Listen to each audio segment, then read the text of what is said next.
My name is Dr. Folakemi Edun. I work in Haringey, and thanks for having me here. I thought I might ask the audience what they expect from this talk. So the title says Fibroids and Hysterectomy Induced Menopause. That bit is going to be a bit less, not much of that, because we did a lot of menopause the last time, and it will be mainly about fibroids, and I'll touch on that as well. So can I just take a few ideas of what you expect to hear today, and at the end of it, I'll see if we've covered it all. Is that okay? Thank you.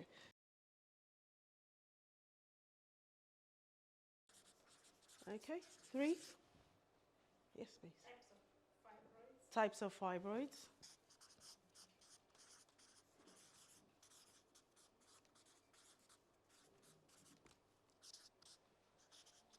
Can fibroids become cancerous?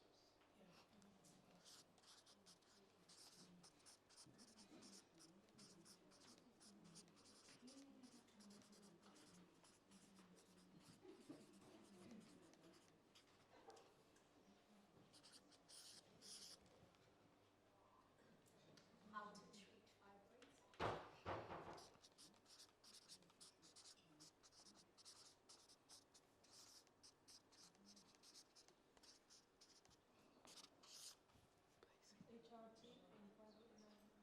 HRT and the effect on fibroids. Okay.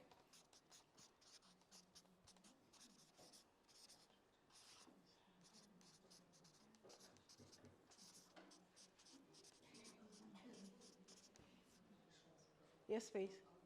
With fibroids, we're talking about the what are they, but how do people live with fibroids? With fibroids. Okay.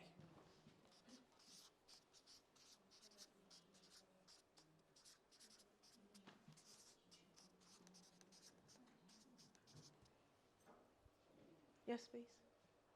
How do you get them? How do you get them?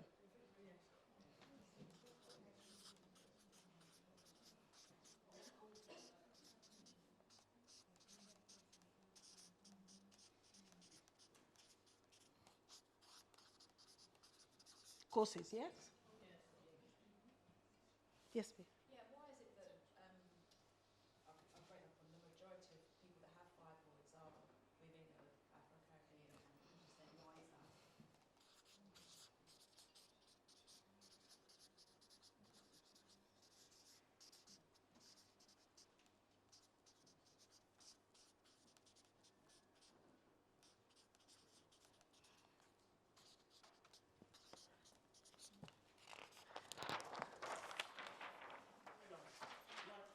Sorry. Just someone is. Following on from that question, are there any other prominent groups of women from other countries that suffer from them also? Was that 10? Yes. Was it 10 questions? No. We can keep going. Well, they're still sorting it out.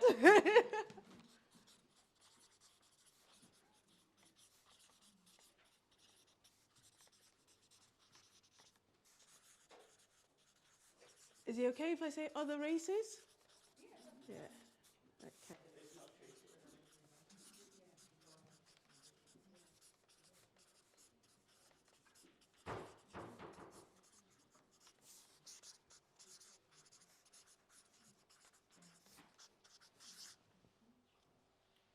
Please. Signs and symptoms that having fibroids. Sorry? Signs and symptoms. Okay.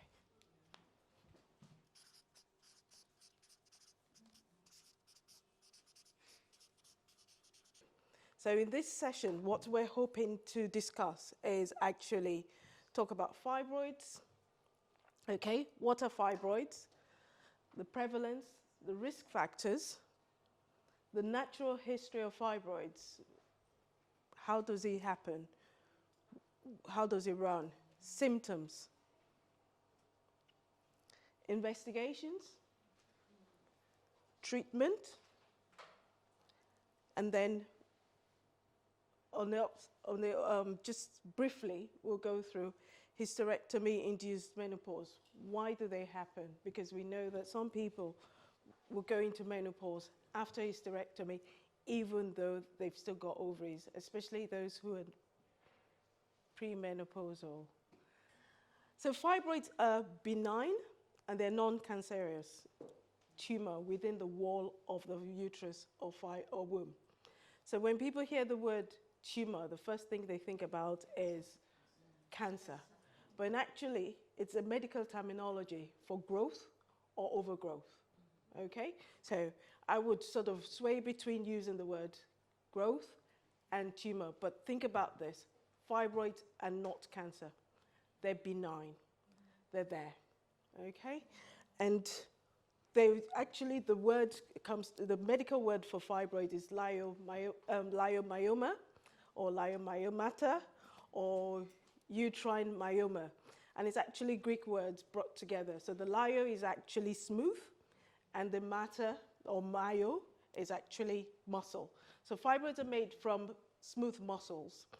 And it's actually just proliferation of smooth muscles. Some research says it actually starts from just one single muscle cell, and it just proliferates, and it just it appears in the womb. And obviously, for a lot of women, when they hear that they've got fibroids, they're usually quite frightened and scared because they've had horror stories about fibroids, or even embarrassed to even talk about it. I mean, we're in the room today. How many of us have actually, I mean, if you've had fibroids, how many actually talk to their friends, families about it? Some people just go to their doctors if they finally get there. Because invariably, people sit at home with their symptoms and assume it's normal and carry on with it. So, the sizes of the fibroids usually varies completely, and it usually depends on where it is in the womb as to whether it causes problems or not. So we've got fibroids, and there are types of fibroids. Someone asked me that earlier. So we've got different, sorry, I have to move. Okay, so I think it's easier. So it depends on where in the womb the fibroid is that you would say what type of fibroid it is. So you've got intramural fibroids, which is actually in the wall, okay? And usually they're the most common types of fibroids, and usually they don't give so much symptoms except they're huge, all right? And they might give pressure symptoms. So usually intramural fibroids, they're there, sit nicely, but if they're quite big, they might cause problems. Also, in some cases infertility, if they're more than about 4 to 6 centimeters, they might cause problems with fertility. So that's intramural fibroids. You've got submucosal fibroids. That's this one. That's the one that indents into the cavity. That's the one that can give you heavier periods. If you think about it, this is shorter than this. So if you have that means you have an increased surface area. So what's periods? Periods are lining of the womb which sheds every month. Yes? At the end of the cycle is shed. So if you have a bigger surface area, you have a bigger area for it to shed from, and you have a heavier periods. And if you even have a few more, you get more. And the annoying thing is that you can have a 1 centimeter submucosal fibroid cause a lot of problems, and have a 6 or even 10 centimeter intramural fibroid that gives you no problem, okay? And which is why, one of the reasons why when people find out they've got fibroids, they get very anxious about it. I've got fibroids, I want it out. But in actual fact, if it's not causing you any problem, let it be, okay? Don't worry about them. It's like having freckles or moles. We don't worry about moles until they get bigger or they start bleeding and we're thinking they're going through changes, which fibroids don't, but we'll get there. Cancerous changes, doesn't. Fibroids do not cause cancer, do not change to cancer.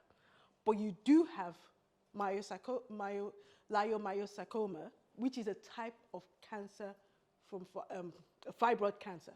So it's like you've got your bowels. Do your bowels become cancer? They could.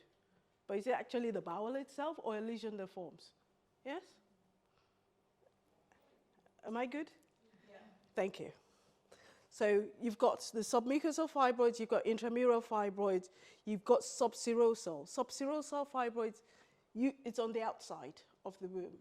completely on the outside, and usually doesn't cause you problems, except if they're huge and they press on the bladder, and then they can give you urinary symptoms. You can have frequency, you can have pain on passing urine. You can also have urinary infection when you can't empty your bladder completely. So you get a lot of residual. But those ones are quite rare, but does happen. Okay? And it's also very important that when you have symptoms, when you have symptoms, which I'm going to go through it, the presentation, don't assume it's always due to your fibroid, even if you do have fibroid. Does that make sense? Because some people, you could have similar symptoms. When I go through the symptoms, there's some symptoms that you would have with something else. And it's not necessarily due to fibroid. So it's very important you don't self-diagnose. Cervical fibroids as well. And that usually that's when you're pregnant, vaginal delivery could be difficult. So the cervix might not open up or might actually obstruct. So if you diagnose that in pregnancy, usually they'll recommend a cesarean section. Okay? Except it's a teeny weeny thing. Because like I said, the sizes of fibroids vary. You can have 0.5 to 10 centimeters to even 20 sometimes. All right? So it really depends on the size, it depends on where it is, and whether it causes any problem. You then have pedunculated fibroids. So pedunculated fibroids could be into the cavity or to the outside. Okay? So into the cavity would behave just like the submucosal fibroids. Right? There's increased surface area, so you bleed more. Could also cause subfertility. In the olden days, when you think about it, the coil is put in the womb to stop you from getting pregnant, okay?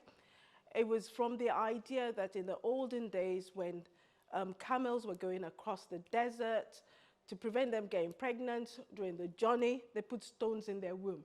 So that's where the idea of the coil came from, okay?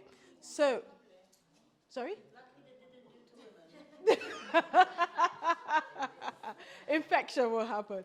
But the whole idea they're going on a long journey, they don't want it to happen, they put the stone in. So this would behave like that, all right? And cause subfertility, all right? If you also have fibroids near the tube,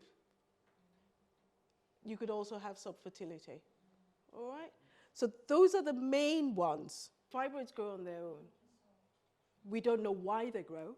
We don't know why they're more common in some ethnic groups than others. They're more common in Africans, Afro-Caribbeans, Asians, more than white people. We don't know that, but we know it happens. We know it runs in families as well. Yes. Okay. Okay, thank you. So I think... Is there a particular fibroids that pertain to the race?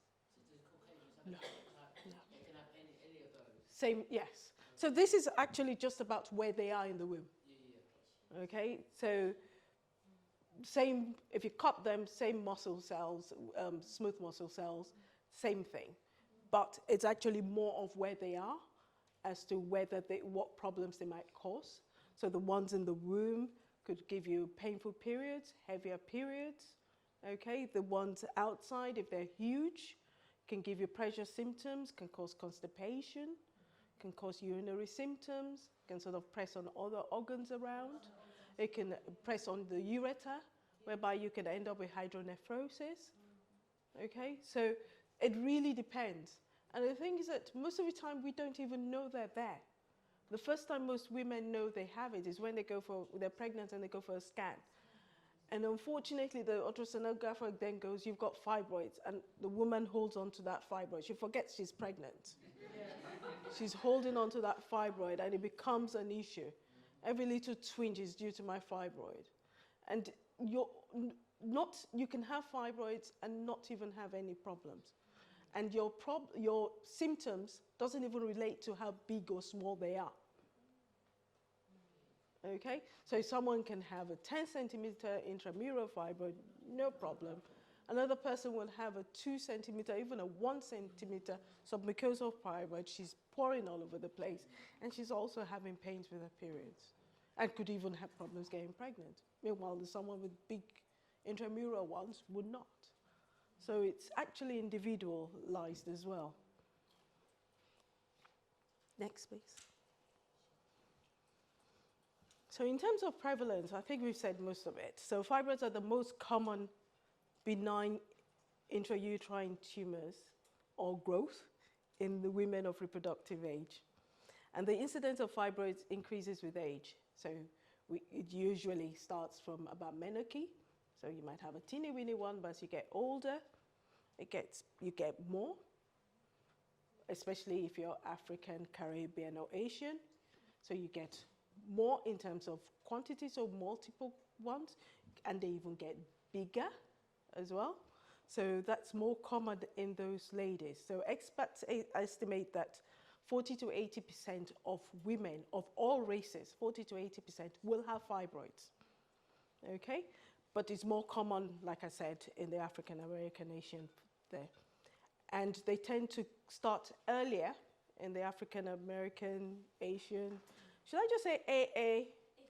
Yes, A. And a C, Caribbean as well.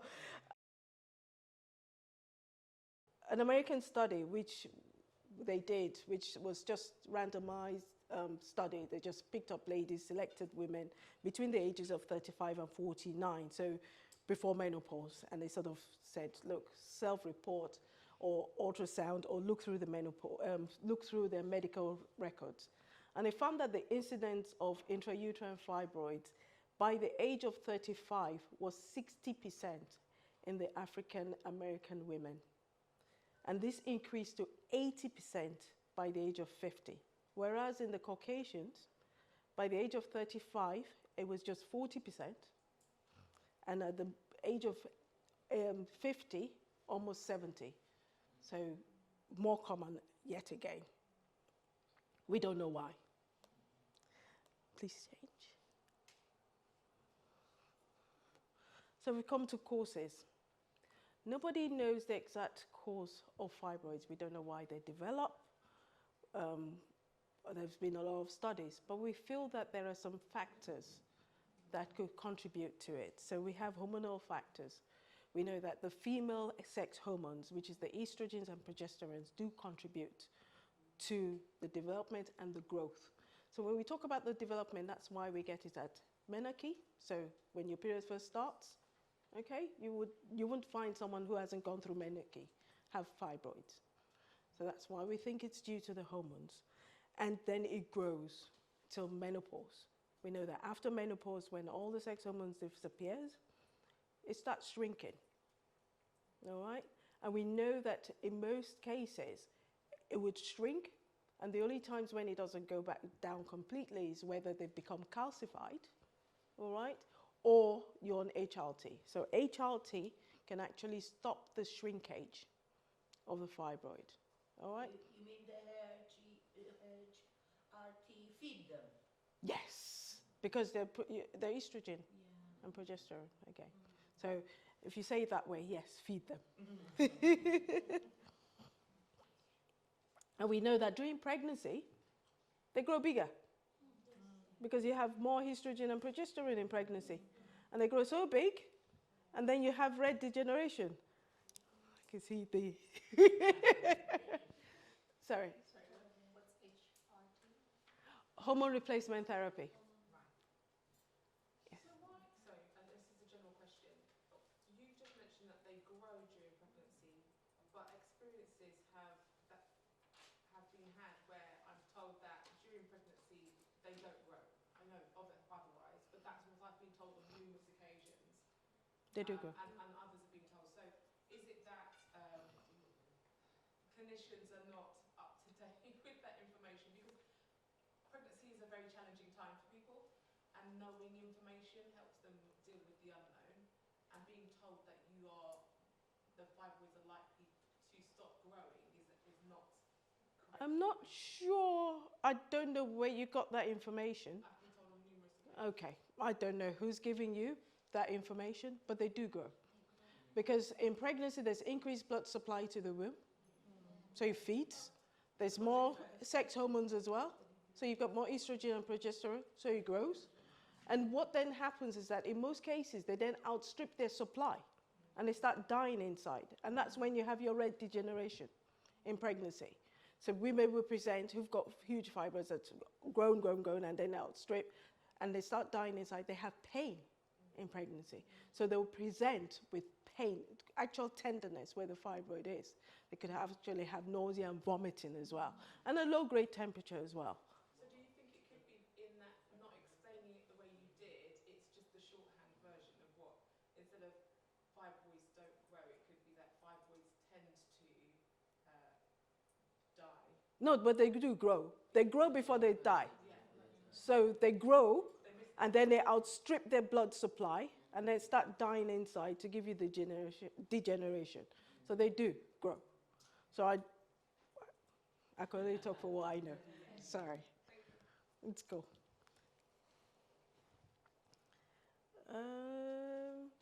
So that's, in terms of the environmental thing, it's also been well established that in terms of the hormones, there's also some growth factors that could be involved in the growth of fibroids, but there's still a lot of studies going on out there. So we've got the genetic factors. So if you have HRT then, and you're feeding this fibroid, what happens to this? It's not going to get smaller. Yeah. As well, at least not the rate at which you want, but unlikely to get bigger. It'll just keep getting bigger. No, it won't get bigger. So at menopause, we expect it to shrink. But at menopause, if you're using HRT, it will not shrink. So it will stay the way it is, or shrink less than what it should be, but not get bigger. But eventually it'll shrink, eventually. If you stop your HRT. If you stop the HRT. Yeah, because the HRT is feeding it. Apart from the science with HRT, does it cause any other problems, or if you bleed? Is there anything else that make you want to consider the impact? Well, we're going to get to that. But We did that last time. Okay. yeah, I mean, in relation to HRT and fibroids. Oh, no. No. So the way I'll look at it is, forget that you've got fibroids when you've got your HRT there. If you need your HRT for your menopausal symptoms and for your cardiac protection, your bone protection, please go for it.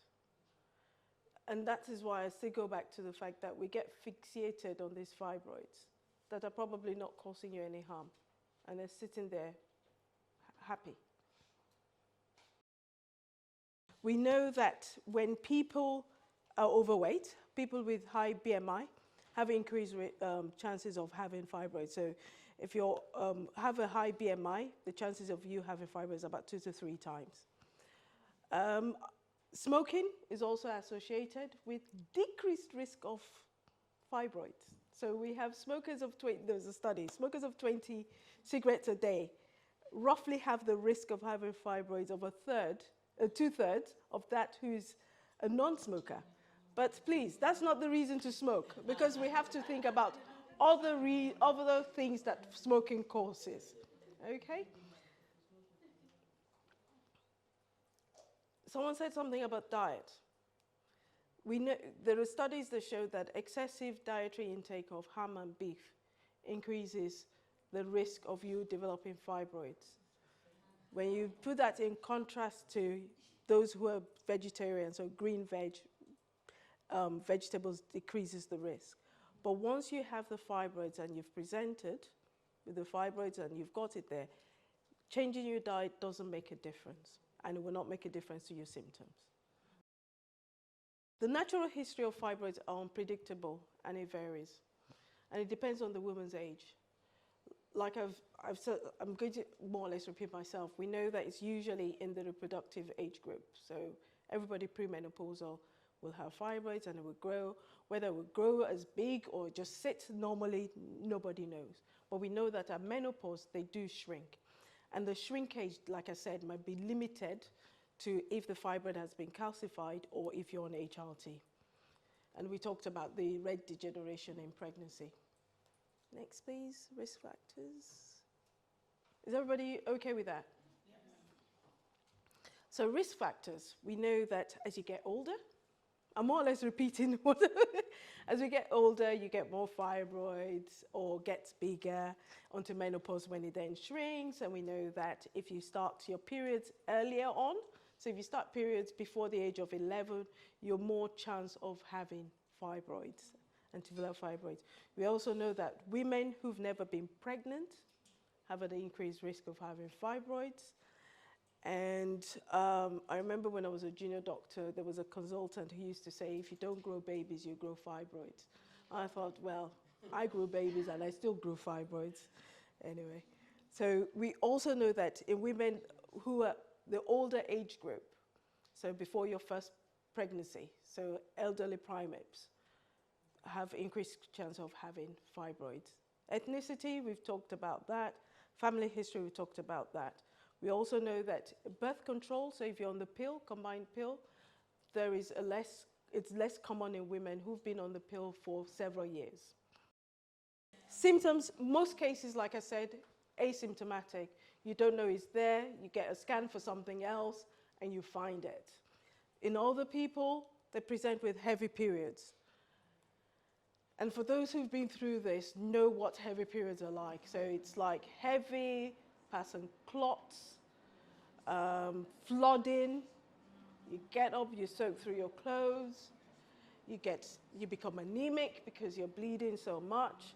You get longer periods, and it's just not great. We also know you have abdominal swelling if it's quite big, all right?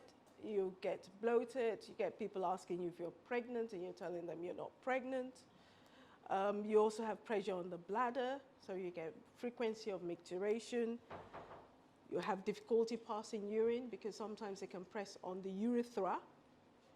Okay, so you have problems peeing as well. Abdominal discomfort, constipation, painful defecation if it's sitting on your rectum. Okay, and backache, painful intercourse, subfertility. But in terms of the subfertility, let's go back. We've said that most of the time, most people, when they find out when they're pregnant is when they realize they've got fibroids. So the percentage of those who have problems with fertility due to their fibroids is quite low. And it really depends on where the fibroid is. We've said that. So if it's submucosal, okay? If it's intramural and it's huge, when I mean huge, bigger than 4 to 6 centimeters, it's thought to affect it. Years ago, we thought intramural fibroids, let it be, even if it's 20 centimeters, it doesn't affect fertility. But studies have now shown that it does. And so people like that, especially if they have problems with fertility, will be offered myomectomy if it's that size. If it's in the womb, you'll be offered hysteroscopic myomectomy, which is a telescope from down below. For those who are medical, health professionals, if you go and see your doctor, what they would first do is or if you're not, they will take a good history. So ask you when all this started, what symptoms you're having, and everything, the symptoms that we talked about and all that. And then in terms of examination, they will examine your abdomen. So for some people, their fibroids are just about 2 or that size, and you can't feel anything abdominally. And some people, it's huge, and they will feel it. So the doctor will feel your abdomen and see the size of it. They could also examine you down below to see if there's any tenderness, because very rarely there's also hyaline degeneration as well, which can happen, and that could make you tender. And there could be other things going on as well. In the ultrasound scan, it's still the first line of investigation. And usually transvaginal gives you a better picture of what's going on. So it will be able to tell you where the fibroids are, the size of the fibroids and things like that. But for some women who have never had sex, obviously you can't do transvaginal, so you do an abdominal ultrasound scan. You can also offer renal tract scan to make sure there's no hydronephrosis. MRI, that's quite costly, but it's still a powerful tool. Usually the specialist do that, especially if they want to plan surgery. So they want to know how big the fibroids are, where they are, if they're pressing on other organs around. Okay, do I need the general surgeons in when I'm going to do the surgery? Because if it's pressing on bowel, you want to be very careful that you don't nip the bowel, or maybe you want to put someone around, or whether it's pressing on the ureter, it's caused hydronephrosis. And would you need a neurology, even though you lift it up, it's not draining, and they need to put a stent in. So these are the things that you have to plan beforehand. And also hysteroscopy. So if you do the ultrasound scan, transvaginal ultrasound scan, and you suspect a submucosal fibroid, you do a hysteroscopy. Hysteroscopy is a telescope which you pass through the neck of the womb to have a look in the womb. And that's done in outpatient, because nowadays they've got like 5mm ones that you can use, very small, tiny ones, which you don't even need a local anesthetic for. I've had one done before, many moons ago. And they have a look in the look at your womb. So if you've got submucosal fibroids, the way to manage that would be then to plan a hysteroscopic myomectomy. Okay, and that will be done on the general. Next slide, please. Treatment. So drug treatment. So NSAIDs are the most things that we first give. They usually help with the pain, and they also reduce the bleeding. Gynecologists usually prefer mefenamic acid. That's what they give, 500 milligrams TDS. But there's no reason why you can't use ibuprofen. It's also an antiprostaglandin. There's no reason why you can't use diclofenac, which are probably cheaper than mefenamic acid, I think. I'm not sure. Don't quote me. You have antifibrolytic agents, which are tranexamic acid.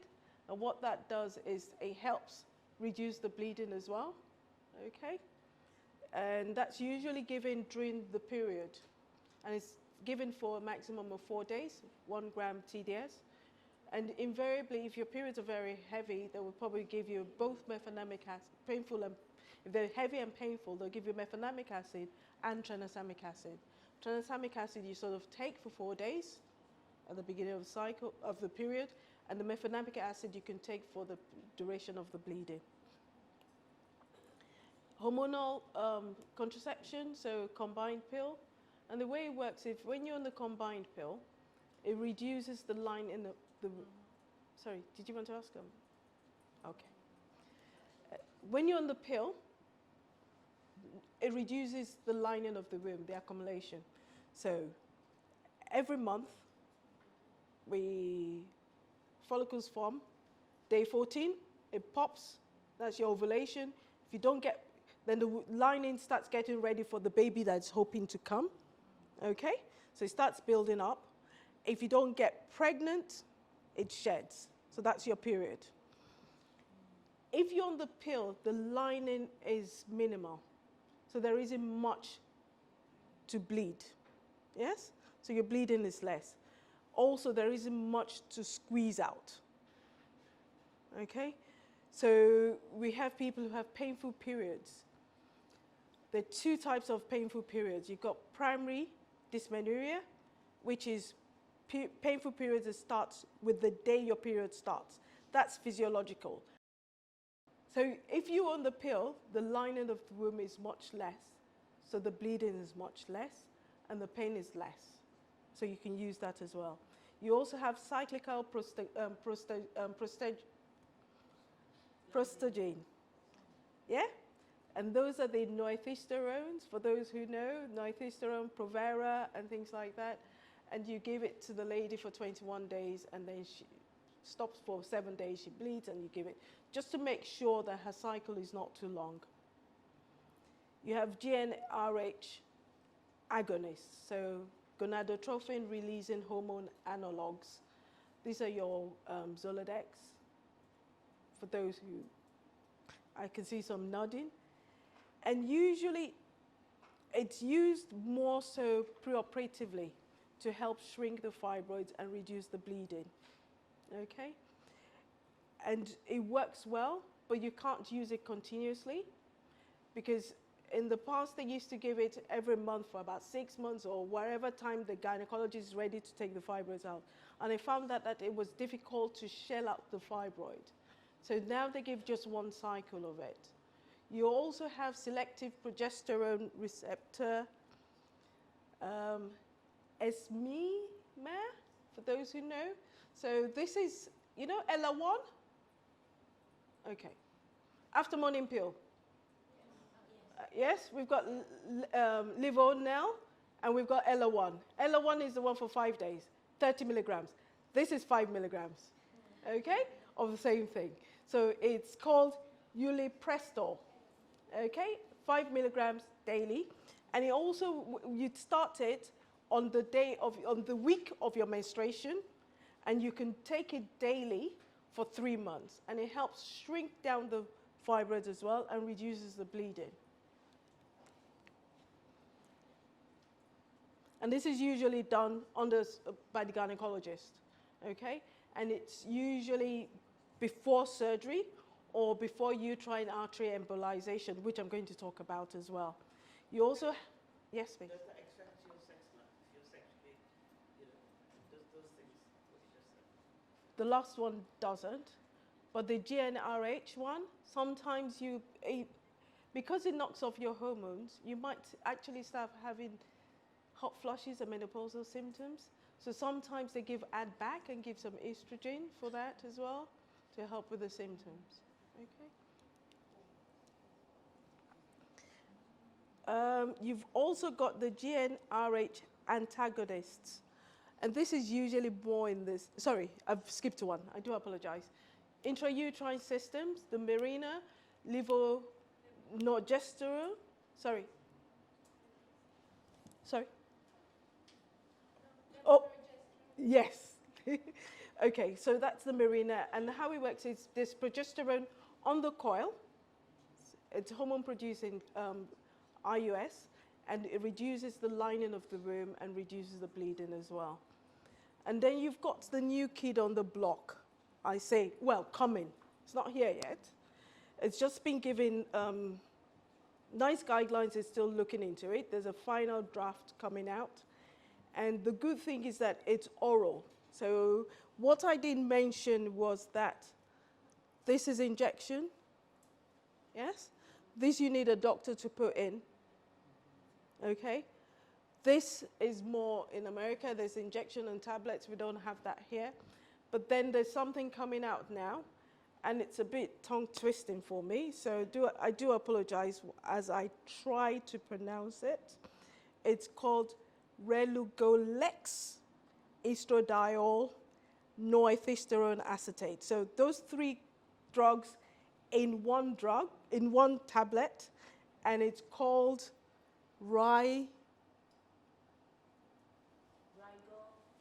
No, it's a Q. RIQ. Okay? The good thing about it is that it's still coming. It's not here yet. There's a final draft, and hopefully in a few months it will come out. I will be able to use it for women with severe and moderate symptoms. It reduces the bleeding. It also shrinks the fibroids down. And evidence shows that it's actually more effective than placebo in reducing heavy menstrual bleeding. When you compare it with the GnRH, it's comparable in terms of efficacy. So it's oral, not injection. NICE, as you know, is all about cost effectiveness. They have considered it quite cost effective to be used in the NHS. And it acts by reducing the production of estrogen and progesterone in the ovaries. So other treatments. We've talked about the drugs, yes? We've talked about oral drugs, we've talked about injectable, we've talked about intrauterine drugs. Now we have interventional radiology procedures, which is the uterine artery embolization. This was started in the early 90s. I remember in St. Thomas's then. And they've sort of found the technique now is quite safe and is effective. And what it does, they use it in the management of symptomatic fibroids as an alternative to myomectomy. Okay, but this has to be used in women who have completed their family not in women who are still planning to get pregnant. Having said that, there have been some women who have got pregnant after the procedure, okay? But there's increased risk of miscarriages, there's increased risk of preterm labor, there's also increased risk of problems with implantation of a placenta, okay? But uterine artery embolization actually significantly reduces menstrual bleeding. And you also use it in women who have big fibroids, which might be causing pressure symptoms. And it also alleviates pain as well. It reduces the volume of the fibroid by 40 to 70%. And it's quite similar to what you will achieve with the GnRH analogs. Only that with the GnRH analog, you can only do it for 3 months. This, after it's done, the fibroids still continue to shrink, even after the effect, and you won't get a regrowth of a fibroid because the blood supply to the fibroid has been stopped. Unlike the GnRH, once you stop the treatment, it starts growing back within 3 to 6 months. With the uterine artery embolization, complications are very uncommon. You hardly get complications. Vaginal discharge, abdominal pain are the most common ones, and usually resolve within a few days. Occasionally, the discharge can become chronic, and you might have foul-smelling discharge, and that's usually with the fibroid trying to get expelled out of the uterus. And sometimes you have to take them to theatre to have that removed. And there is a... Can I just ask with this, because I had this one. Mhm. Obviously, it stops the regrowth, but it doesn't stop growth, doesn't stop them growing elsewhere. No, it doesn't. Yeah. No. So the one you've got, unlike the GnRH, if you've got the fibroid there, it will shrink it, but then grow back. But with the uterine artery embolization, the one that's died would stay dead. You might grow other ones elsewhere. So until you go through menopause, you would always, except you were having children or wherever, you would always grow fibroids. You remember the saying I said at the beginning? If you don't grow babies, you grow fibroids. So that's one of the problems that we've got, okay?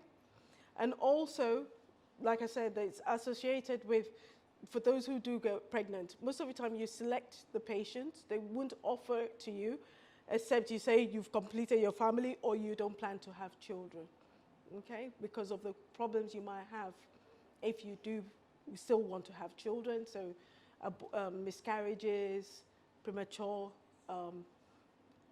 delivery, preterm deliveries, and postpartum hemorrhage, and all the problems that can go with it. So only if you've completed your family would that be.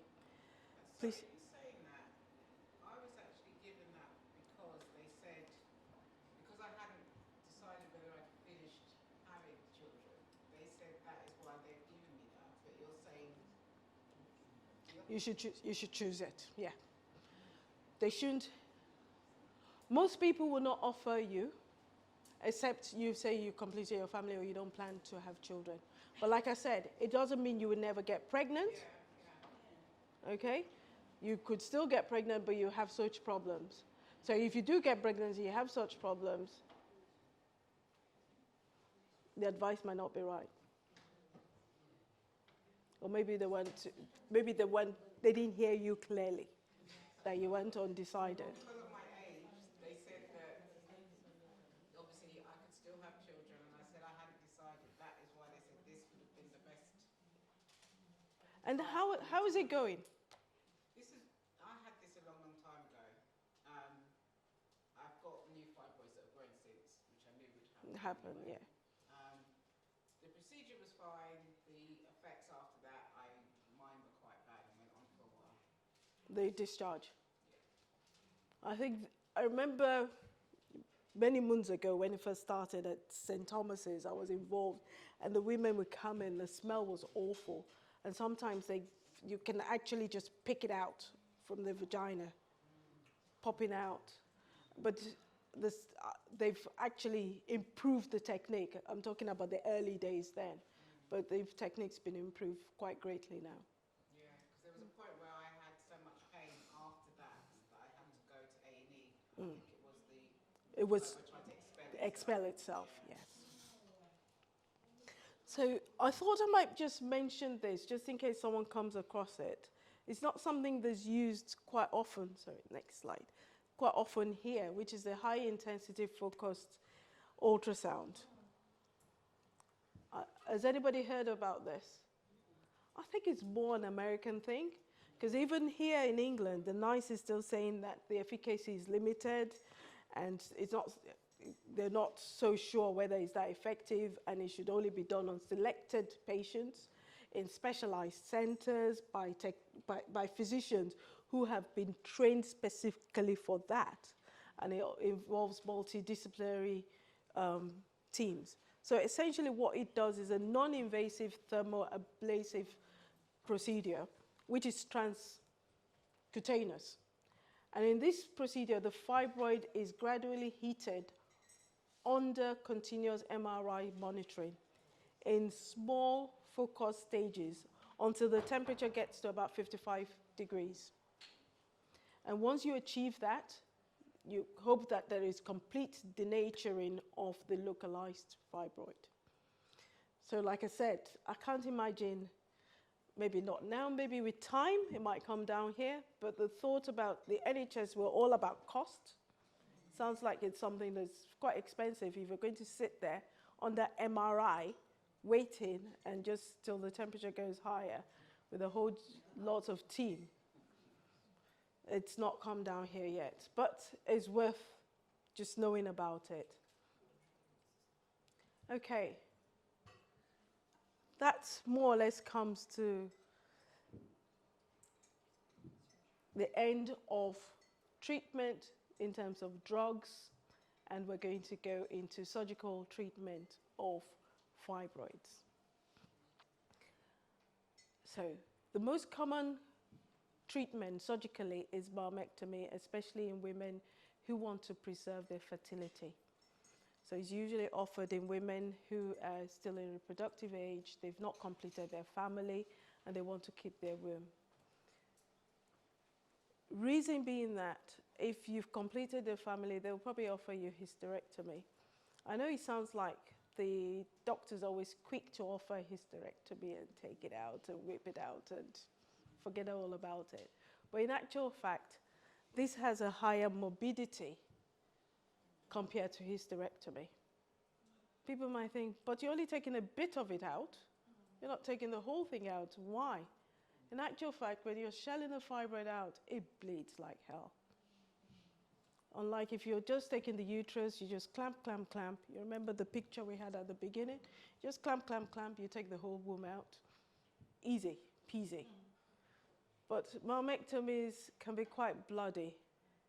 And most women will need blood transfusion afterwards, which you might not need with a hysterectomy. But if you've not completed your family, that's what you'll be offered. The RCOG says that menopause is the natural stage of life, and it's the part in which aging process of women happens. And it marks the end of period. So you're menopausal when your period stops. That's when you're menopausal. Another definition is the permanent cessation of menstruation that results from loss of ovarian follicular activity. So you get people with, say, induced and iatrogenic menopause, the hysterectomies, the Gnrh that puts you into menopause, but that will be temporary, or even the chemotherapy, radiotherapy, and Gnrh again, sorry. I'm just flying through this because I did menopause 5 weeks ago. Next, please. So the ovary produces 3 main steroid hormones, which are estradiol, progesterone, and testosterone. So those are the 3 things that are needed to keep you going, to have a healthy, balanced person. But when you go through menopause, all that has gone down, okay? And with premenopausal women, the ovarian function, which is the estrogen, progesterone, which the ovary and the testosterone produces, is from the pituitary gland, producing the gonadotropins, which are the FSH and LH, which is why if you go through menopause, we want to check, especially in early menopause, premature menopause or primary ovarian failure, okay, what they test is actually FSH, because that will go up. Because if there's no negative, if you look at this, sorry. So you've got the hypothalamus, which produces the GnR, okay, RH, and that goes on to the anterior pituitary, which pushes the FSH and LH, and those produce those things, okay? So it's a negative feedback. So if you don't produce estrogen and progesterone, there's nothing to knock off stop the FSH from being produced. So your FSH keeps going up, trying to knock the ovary, which has already stopped functioning because you've got through menopause. So you have women who have ovarian failure. So they go through it quite early in age. When they've stopped their periods for about a year, you think, oh, is it menopause? You check the FSH. In a woman who's about 45, 51, because age of menopause is 51. If you get to that age, you've stopped your period, why are we doing blood tests? And even if when you're perimenopausal, your period stops for 6 months, comes back again, and all that, there's no point. Your hormones will not tell us whether you're menopausal. You go by the symptoms. You could still be having regular periods and be perimenopausal. So we should treat your symptoms with HRT. And HRT is actually the first line treatment. Okay, sorry. I think, yes. So symptoms of menopause, just to fly through it. Yeah, so if you come from the top, so you've got headaches, then you've got psychological as well. So the mood swings, the depression, the rattiness, all that. You've got dizziness, interrupted sleep pattern, who knows about that? You're sweating, and everybody else is cold. You're not able to concentrate. You go to work, you're forgetting things. You're thinking maybe it's Alzheimer's kicking in. Not really. You're not interested in sex. Your partner wants sex, and you're thinking, God, your sex drive. But actually, it's a natural thing, and it's because you're going through menopause that you lose the feeling of having sex. You gain weight. We all know that. You have heavy night sweating, palpitations. Your breasts could get bigger or smaller. Pain, hot flushes, dry skin, dry everywhere. Itchy. Itchy, feeling, tingling. Your joints are sore. There's stiff back pain. We talked about urinary incontinence, urgency, frequency, incontinence. Yes? Sorry? Yeah. You said that HRT is recommended for the symptoms, but suppose the person can't have HRT, is an alternative only because there's cancer history and she was told that she cannot take the HRT. There are alternatives depending on what her symptoms were. Okay, and that's taking me back to my 5 weeks ago. So you've got the SSRIs that you can use as well. You've got gabapentin, which you can use. They're not as effective, but they're good enough. So for this lady that you're talking about, it actually depends on what symptoms she's having. Yeah. So if her symptoms is dryness down below, libido, urinary symptoms, she can actually have vaginal estrogen because the absorption is quite minimal. But she will need to have this discussed with her oncologist or her GP, okay? And there are also natural alternatives as well that you can use. You've got black cohosh, you've got, sorry? Black cohosh is the one that can come to mind at the moment. Also, what we all forget at the beginning is lifestyle. Diet, exercise, alcohol, smoking, keeping your weight down, well-being, CBT. So would you say that alcohol is not a good one? Well, it depends on quantity. Yes, yes. I mean, you need a bit to be merry. You need a bit, but it's degree, in moderation. Not more than 14 units in a week, or less if you can. Yes?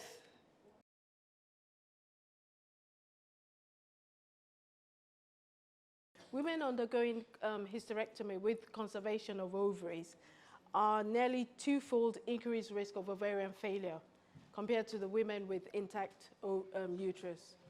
So it's one of the things that you need to think about when you're going for your hysterectomy.